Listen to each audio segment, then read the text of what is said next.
જય માતાજી. તો સ્વાગત છે તમારું મારા નવા વ્લોગમાં. તો જો વાગી ગયા છે 1:30. આજે પપ્પા ગોંડલ ગયા છે તો અમારા હજી એકે આવ્યા જ નથી જમવા. હું મમ્મી વાટ જોવી છે. પપ્પા વગર બધું નકામ. પપ્પા હોત તો હવે જમી લે, ત્રણેયને સારું રાખી દે. પણ હવે એ બે આવે પછી જમીએ. હિતિક્ષાને લઈ ગયા ભેગા એટલે હિતિક્ષા ગઈ છે. કયું ના વાટ જોઈ છે. હવે તો ફોન 2 વાર તો ફોન કર્યો, ત્રીજી વાર હવે કરીશ કે હવે આવો જમવા. મમ્મી કે મને ડાયાબિટીસ છે. મેં કીધું હાલ જમી લઈ. ડાયાબિટીસ એટલે ભૂખે લાગે એમને, પણ હમરે લોકો નહીં સમજતે. પછી આવશે ને એટલે એમ કે તમારે જમી લેવાય ને. પણ હવે અમે કેમ જમી લઈએ તમારે બધા વગર? બધા સમજે નહીં. મમ્મી જો તૈયારી કરે છે કે હવે કંઈક કરીએ આપણે. એટલે 1:30 વાગ્યો. હાલ જમી લઈએ અમે, બીજું શું થાય. 10 મિનિટ વાટ જોઈને હું જોઈને નવરા થયા અમે. બોલો. અને આ કપડાં સુકાણા નથી કારણ કે આ સવારે મોડું થઈ ગયું ને સાંજે મોડું થઈ ગયું છે. તો થાકી ગયા એવા ને. હવે તો આ ઘઉં પતીએ તો જ્યાં જાય હો ગયા કાપવું પડશે મને.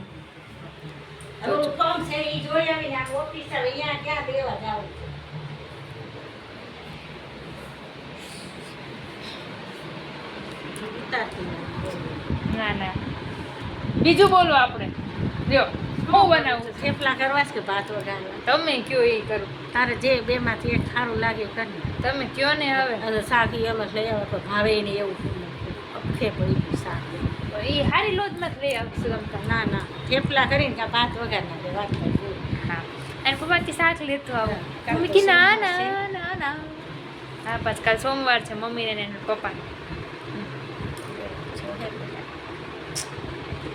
એવું જોવે જ નહીં.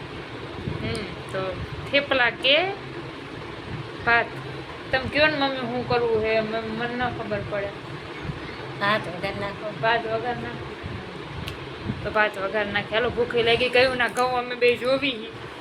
મમ્મી એક કહેતા હતા બે ની કે તમે ચાયણામાં કેમ ચારતા નથી એમ. ચારેલા છે એટલે ફટાફટ નીકળી જાય એમ બધું ધનેડા ને એવું. ચારેલા છે એમાં ધનેરા નથી નીકળતા બધા. હીરું ધનેરા નથી નીકળતા. તો હમા કરેલા છે પણ પડી ગયા. પણ પડી અને ઓલો ગયા લોટ છે ને એટલે હરખો થઈ ગયો. તો સમજી ગયા તમે.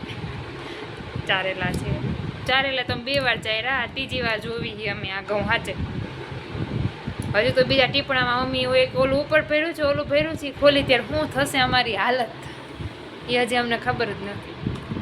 અહીંયા જે થઈ ગયું છે. અને આ પપ્પા મને કે હાલો અટલ સરોવરે આજ જાય. મને કે 6 વાગ્યા પહેલાં પહોંચી જવાનું હોય. મેદવા નીચે ઘઉં પડ્યા અટલ સરોવર પચાય. આજે વરોના વતલે દિવસે એ કે અટલ સરોવર જાય. મેં કીધું નીચે જોઈ લ્યો આમ ડોકું કાઢીને ઘઉં પડ્યા છે. અત્યારે એ બગીચ રહીને વયા ગયા. અત્યારે કે હાલી કે મેં કીધું રસોઈ તો કે શાક લઈ લે. હા ચાલો વઘારેલા ભાત કરી નાખી. તો આપણે જો ઓલા સબસ્ક્રાઈબરે કીધું હતું એ જ પ્રમાણે આપણી પાસે બધું પડ્યું જ છે. એ આમથા સેલાઈ પડે છે એ ભાત આમ શાંતિથી. એને ખાલી ડુંગળી ને બટેટાની નાખી દેવાનું, પછી ચોખા નાખી દેવાના અંદર. પછી આપણે જે મસાલો કર્યો હોય એ નાખીને હલાવી નાખવાનો એટલે ફટાફટ થઈ જાય છે. બહુ માથા કૂડે નહીં. અને મમ્મીને તો એવા ભાઈ હતા કે એમને રોટલી જ નહોતી ખાધી, ભાત જ ખાતા હતા. હાલો પાછા બનાવી નાખીએ આપણે. જો ભાત બની ગયા છે, જમી લીધું અમે. વાસણ અમારા ઉકાઈ ગયા છે. હવે બ્લોગનો અંત કરી દઈએ. ખાવાનો લીધો નહીં ભૂલાઈ ગયું. તો લાઈક શેર સબસ્ક્રાઈબ કરવાનું ભૂલતા નહીં. જય માતાજી.